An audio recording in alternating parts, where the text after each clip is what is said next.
Okay, so I've decided I'm done playing whack-a-mole with these kitchen cabinet hinges. I've been in this house 2 years, and it seems like every month there's uh, something going on with one of these cabinet hinges.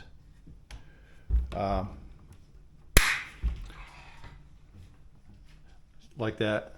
That's a cracking one. Uh, Door's not going past. They're supposed to go to 90 degrees, 110 degrees. So this is 90. This should go to 110, but it's not because that hinge up there is broken. I can tell now what a broken hinge looks like. So I've decided to proactively, call me crazy, proactively service each and every one of these hinges. I've got 67 hinges in this kitchen, and I did 33 yesterday. And what these hinges look like, they're Blum hinges. I think all the Blums are pretty much the same, operate the same way, but that's two-part hinge. This is the part that attaches to the side of the cabinet.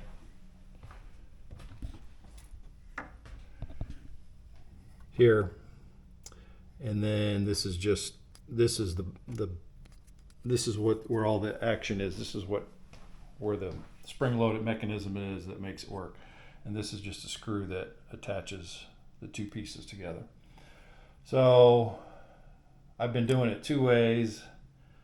With the three hinge doors, I just do it with the door in place. I just do one at a time. Take one out and go up the line. And the anatomy of a Blum hinge is this. So this is a hinge. Underneath this cover, there's this little cam.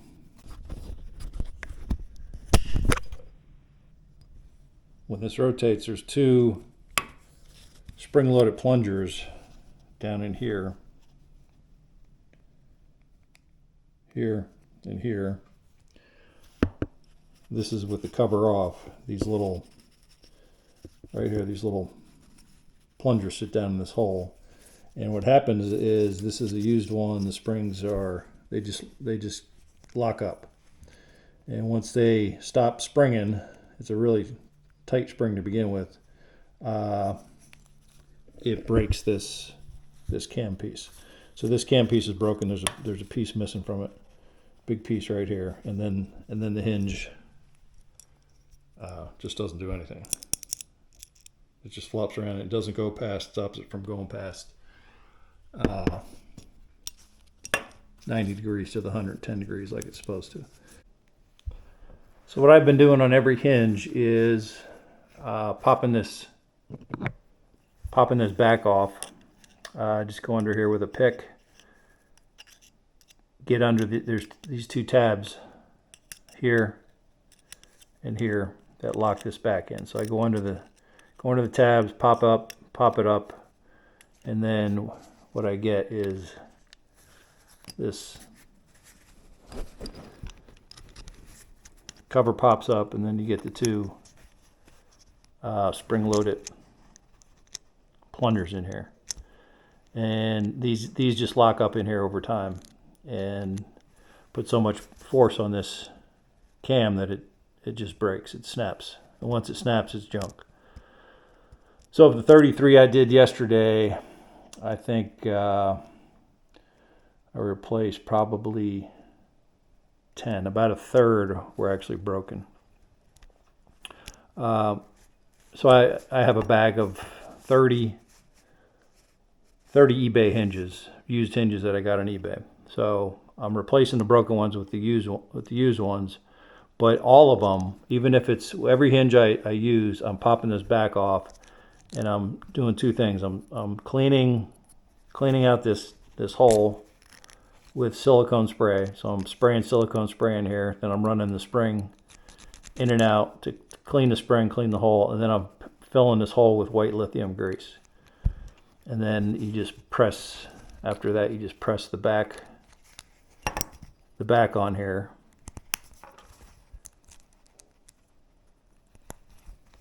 The back just pops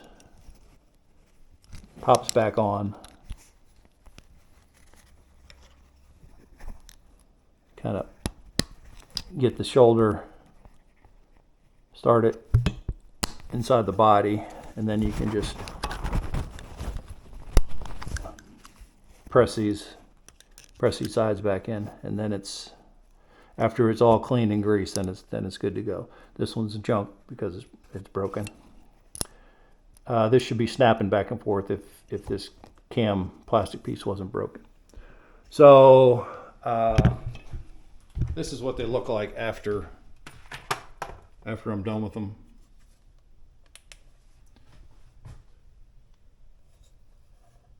So you can see the grease inside, the white lithium grease, and there should be no popping or cracking, and the door should open, past 90 degrees to the 110 degrees. This is 110 degrees. That's 90 degrees.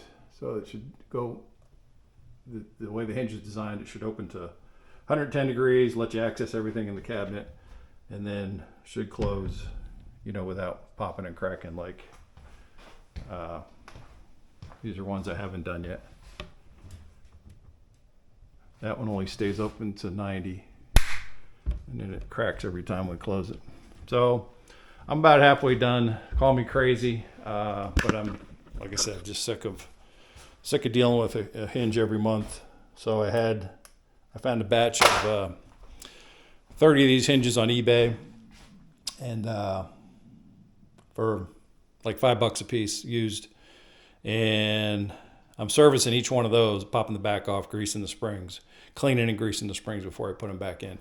So like I said, I found all kinds of different conditions on these doors as I'm going through it. Some are broken, some are loose. I don't touch this piece. I just separate the two pieces and change this piece. This one I just leave it. I check it to make sure it's tight, but I don't mess with this one because this if you get this out of a line up and down, then you got some work to do to get it back in line. But the three hinge ones, I do leaving the door in place. The 2 hinge ones on the down here, I was able to put a mixing bowl.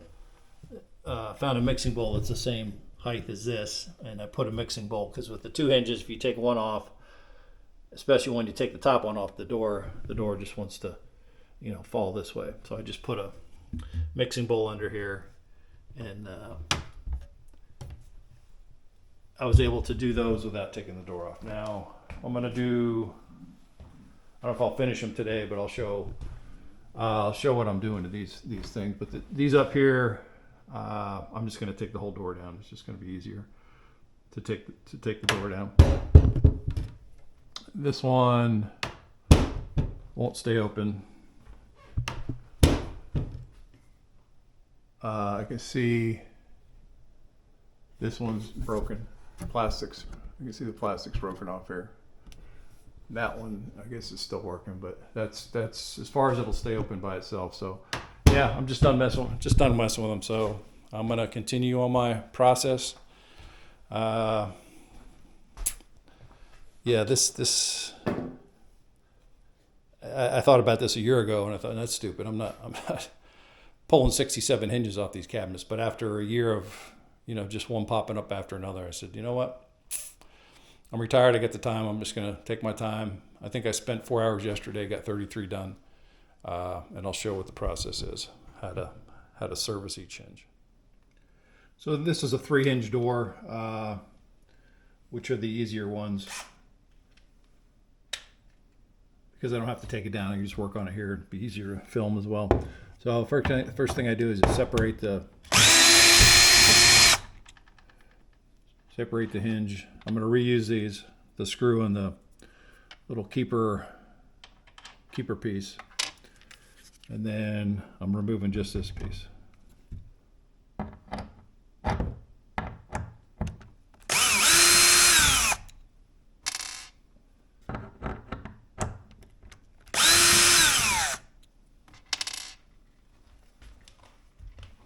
And then I just grab this arm and wiggle the whole piece out.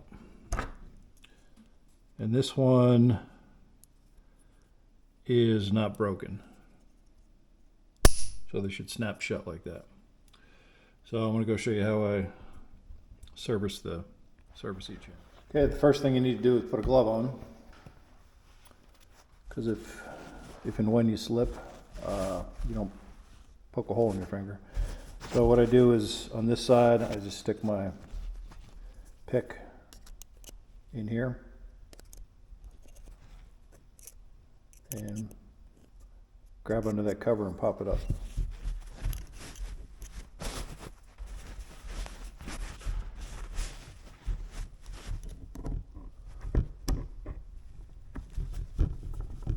One side's up.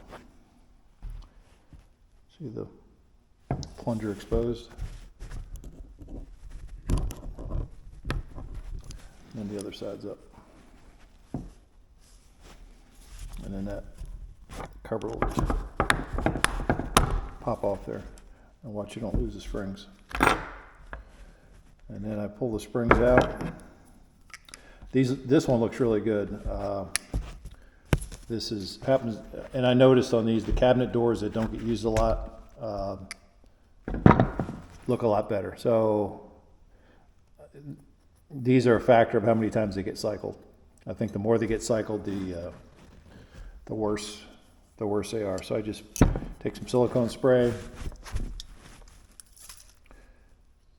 shoot a dab in each hole, and then just kind of clean the hole out with the springs. There's a hole in the bottom of this. So there's an air release hole in each of these chambers that the spring goes in. So you know, the silicone is dropping out the back. And then I kind of dab the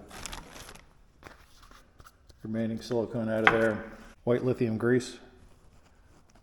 This happens to be Lucas in a squeeze tube.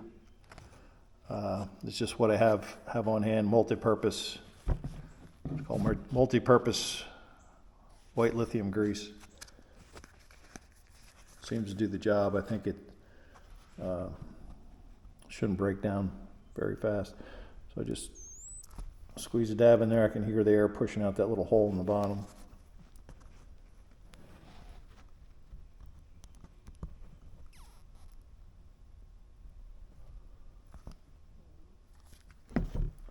And then reinsert the spring. The spring goes in with the plunger, the step. The step side goes on the outside, and the flat part goes on the inside. And it's D-shaped, so you really should only be able to put it in one way. And wipe off the excess. And cycle the springs.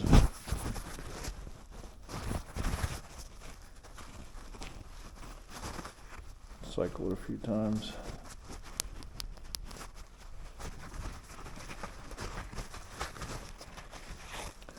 You can see where some of the grease shot out the bleed hole in the back, air hole. And it doesn't matter if there's excess grease on it. And then when I put this back, the arm for the hinge needs to be tucked in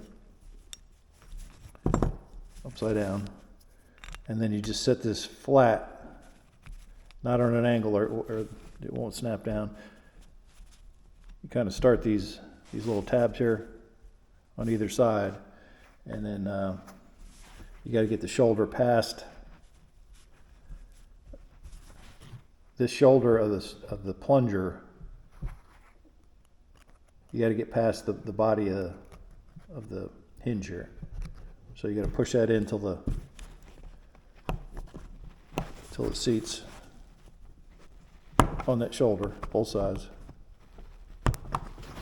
And then these are generally pretty hard to push down. So once you get the shoulder started, you just snap it down.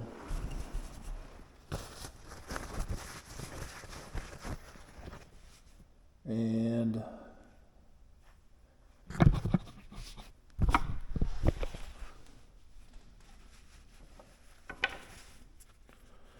you can test it out. There's a little slot in the side of that arm that I stick a screwdriver in to get it back out. And then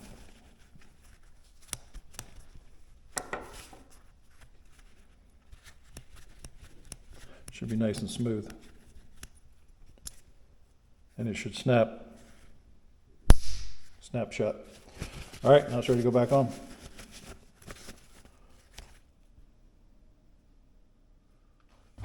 Okay, then I install the hinge body. Same way it came out.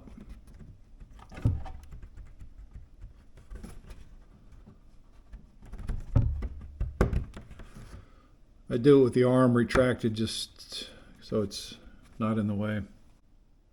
Line the holes up and then install the screws. And I don't seat the screws all the way down with my drill. Even though it has a torque setting on it, the torque I found to be different on all these depending on the installer, how he did the hole. So once I get them close, then I just finish it till they seat by hand, so I don't blow the hole out with the drill.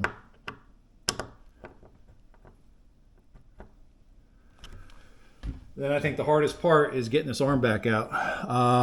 There is a slot through this arm, so once I grab it in the slot, I push up and rotate it out, and then put the keeper piece back in. Get my screw started.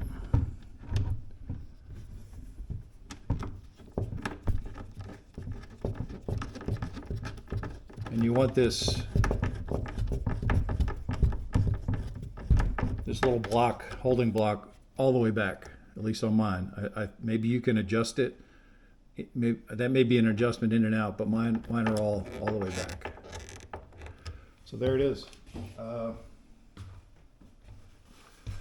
Wipe off any excess grease that squirted out of there. I think after this servicing, there's enough. There shouldn't be any friction left on there to cause that piece, that plastic piece to break off anymore. So yeah, so that's my process. Yeah, so wish me luck. I've got 34 more to go, and then I'll put this problem to bed for good. Till next one. Peace out.